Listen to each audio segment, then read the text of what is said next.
चिड़ा अपने घर में अपना जन्मदिन सेलिब्रेट कर रहा था। टुन्नू के सारे दोस्त उसके घर पर आए हुए थे। टुन्नू अपना केक काटने जा ही रहा था कि तभी उसके घर की सारी लाइट्स चली जाती है। अरे ये लाइट कैसे चली गई यार टुन्नू, एक तो तेरा घर भूतिया है, ऊपर से तेरे घर हमेशा लाइट की दिक्कत रहती है। हम जा रहे हैं। अरे तुम कहाँ जा रहे हो यार, रुको तो मैं अभी जाकर लाइट चेक करके आता हूँ। आखिर क्या प्रॉब्लम हो रही है। टुन्नू अपने घर के मेन स्विच के पास जाता है। जैसे ही वो स्विच को हाथ लगाता है कि तभी उसके सामने एक भूतिया चिड़िया की आत्मा आ जाती है। उसको देखकर टुन्नू बहुत डर जाता है। टुन्नू वहाँ से भागने की कोशिश करता है, लेकिन भूतिया टूनी चिड़िया की आत्मा उसको हवा में उड़ा देती है और एक झटके से मेन स्विच पर फेंक देती है। टुन्नू को करंट लग जाता है, जिस वजह से टुन्नू की मौत हो जाती है। फिर भूतिया टूनी चिड़िया की आत्मा टुन्नू का रूप लेकर उसके दोस्तों के पास जाती है और धीरे धीरे करके उसके सभी दोस्तों को मार देती है। उनके कटे हुए सिर की माला बनाकर वो अपने गले में पहन लेती है। मैं भी अपना जन्मदिन मनाऊंगी, सबका खून पीकर। पक्षियों के शरीर से वो खुद के लिए केक बनाती है और अपने भूतिया दोस्तों के साथ पार्टी करने लगती है। Happy birthday to me, happy birthday dear Tuni, happy birthday to you, may God bless you, happy birthday to me. कुछ दिन ऐसे ही बीत जाते हैं। उस घर में जो कोई भी रहने आता उसको इसी तरह वो भूतिया टूनी चिड़िया की आत्मा मारकर उसकी गर्दन अपने गले में टांग लेती। भूतिया चिड़िया की आत्मा का कहर बढ़ता ही जा रहा था। अब जंगल के पक्षियों ने अपना जन्मदिन मनाना बंद कर दिया। कुछ समय बाद उस भूतिया घर में छोटा सा परिवार रहने के लिए आता है। भूरी अपनी माँ टुनटुनी से बोलती है, माँ, कुछ दिनों बाद मेरा जन्मदिन आ रहा है। मेरा तो यहाँ पर कोई भी दोस्त नहीं है, तो क्या मेरा बर्थडे सेलिब्रेट नहीं होगा? अरे मेरी बच्ची, तू कैसी बातें कर रही है? तू तो मेरी इकलौती बेटी है, तेरे सारे शौक मैं पूरे करूँगी। दोनों आपस में बातें कर ही रही होते हैं कि तभी बंटी कबूतर वहाँ पर आ जाता है। मेरी बेटी ने पहली बार बर्थडे सेलिब्रेशन के लिए बोला है और मैं अपनी बेटी का बर्थडे सेलिब्रेट न करूं? ऐसा हो सकता है भला? तुम देखना, सबसे बेस्ट ऑफ द बेस्ट तुम्हारा बर्थडे होगा। अगले 2 दिन बाद भूरी का जन्मदिन आता है और सब उसके बर्थडे की तैयारी करने लगते हैं। थोड़ी देर बाद शाम हो जाती है। फिर बंटी अपने जंगल के कुछ पक्षियों के पास जाता है।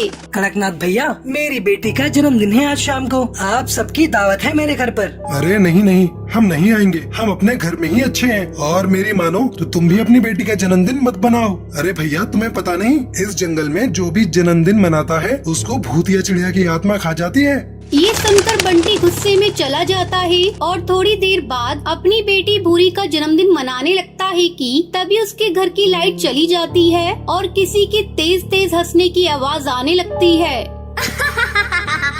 नहीं छोड़ूंगी, मैं किसी को भी नहीं छोड़ूंगी। तुम पक्षियों ने मुझे इनवाइट नहीं किया ना, इसका अंजाम देखना कितना बुरा होगा। ये कहकर वो पूरी चिड़िया को अपनी शक्तियों से मार देती है। कौन है तू? हमें और इस जंगल वालों को क्यों परेशान कर रही है? नहीं बताऊंगी, तुझे जो करना है कर ले, लेकिन मैं तुझे अपना राज नहीं बताऊंगी। इतना कहकर भूतिया टूनी चिड़िया की आत्मा बंटी को हवा में उड़ा देती है और खूब तेज तेज हंसने लगती है। अभी तूने चिड़िया को देखा था, लेकिन मैं अपनी बेटी और पति के लिए दुर्गा माँ का रूप ले लूंगी। मैं तेरा खात्मा कर दूंगी। इतना कहकर टुनटुनी केक से मोमबत्ती उठाकर भूतिया टूनी चिड़िया की आत्मा के ऊपर फेंक देती है। जल रहा है, रुक जा, बताती हूँ। इसी घर में मैं एक मामूली सी जिंदगी जी रही थी। मेरा जन्मदिन था, मैं भी तुम लोगों की तरह जन्मदिन मना रही थी, लेकिन इस गांव के बदमाश सुंदर कौवे ने अपना बदला लेने के लिए मेरे घर की लाइट को काट दिया और जब मैं अपने घर के मेन स्विच पर गई तो मुझे करंट लग गया, जिसकी वजह से मेरी मौत हो गई। मेरा जन्मदिन मनाने का सपना अधूरा रह गया। उस बदमाश कौवे को तो मैंने मार दिया, लेकिन मेरा सपना पूरा न हो सका, जिसकी वजह से मेरी आत्मा भटकती रही और मैंने पक्षियों को मारना शुरू कर दिया। जब तूने अपने कातिलों को मार दिया तो तू मामूली पक्षियों को क्यों मार रही है? नहीं छोड़ूंगी मैं तुझे, या किसी भी पक्षी को नहीं छोड़ूंगी। भूतिया टूनी चिड़िया की आत्मा की ये जिद देखकर टुनटुनी उसके ऊपर आग से वार कर देती है, जिससे भूतिया टूनी चिड़िया की आत्मा जलकर राख हो जाती है। अब उसका पति और उस जंगल के पक्षियों को उस आत्मा से छुटकारा मिल जाता है, लेकिन टुनटुनी अपनी बेटी भूरी को खोने का गम अभी तक भुला नहीं पाई थी। गोलू अपने स्कूल बस में बैठकर बाकी बच्चों और अपनी टीचर टुनटुनी के साथ पिकनिक जा रहा था। तभी बस में अजीब सी आवाज आने लगती है और वो बोलता है, मैडम मुझे पीछे वाली सीट से बहुत अजीब डरावनी आवाज आ रही है, आप देखो ना मुझे डर लग रहा है। अरे गोलू, वहाँ पर कुछ भी नहीं है। ये बोलकर टुनटुनी गोलू को बिठा देती है। तभी लास्ट वाली सीट से भूतिया टूनी चिड़िया की आत्मा और उसका पति टुन्नू चिड़ा का भूत बाहर आते हैं। मैं हूँ यहाँ, इन बच्चों को आगे नहीं जाने दूंगी, मार डालूंगी। ये बोलते ही भूतिया टूनी चिड़िया की आत्मा चलती बस के आगे एक बड़ा सा पेड़ गिरा देती है, जिससे बस ड्राइवर को अचानक से ब्रेक लगानी पड़ती है। सभी बच्चों को चोट लग जाती है और बच्चे कहते हैं, मुझे चोट लग गई मम्मा, मम्मा मुझे मम्मा के पास जाना है। अंकल अंकल क्या हुआ, बस इतनी जोर से क्यों रोकी, मुझे चोट लग गई है सर पर। बच्चों चुप हो जाओ, डरो मत, कुछ नहीं हुआ है। अरे बंटी भैया सही से बस चलाओ ना, बच्चे डर रहे हैं। देखो ना हरी की चोट भी लग गई है। अरे मैडम मैं सही से चला रहा था, ना जाने बस के आगे ये पेड़ कैसे एकदम से गिर गया, पता नहीं बस कैसे निकलेगी। बच्चों को पिकनिक के लिए लेट भी हो रहा है। सोच क्या रहे हो भैया, जंगल की साइड वाली सुरंग से निकाल लो। ड्राइवर टुनटुनी की बात सुनकर बस वहीं से निकालता है। तभी भूतिया टूनी चिड़िया की आत्मा उनके सामने आ जाती है। अब ये भूतिया स्कूल बस आगे नहीं जाएगी, ड्राइवर रोक दे इस बस को। अगर ये बस चली तो इन सब बच्चों को भी मार डालूंगी। और शायद तुम जानती नहीं हो, ये बस एक भूतिया बस है। भूतिया चिड़िया की आत्मा इस बस में, आत्मा कहाँ से आ गई? तभी भूतिया टूनी चिड़िया की आत्मा बच्चों को परेशान करने लगती है। तभी गोलू बोलता है, तुम बहुत गंदी भूतिया चिड़िया की आत्मा हो, छोड़ दो हम सबको, समझे? दिल से निकला नहीं और आया सबको छुड़ाने, अभी बताती हूँ तुझे। ये बोलकर वो गोलू चिड़ा को हवा में उछाल देती है। तभी गुस्से में गोलू भूतिया चिड़िया की आत्मा पर थूक फेंक देता है। ये देखकर बस के सारे बच्चे उस भूतिया टूनी चिड़िया की आत्मा पर हंसने लगते हैं। अब आया ना मजा, भूतिया चिड़िया की आत्मा हो तो क्या डराओगे, मैं नहीं डरता, मैं मम्मा का ब्रेव बॉय हूँ। तेरी इतनी हिम्मत, तूने मुझ पर थूका, तुझे इसकी सजा मिलेगी। अरे भूतिया चिड़िया की आत्मा, बच्चों को माफ कर दो, छोटा बच्चा है उसे छोड़ दो।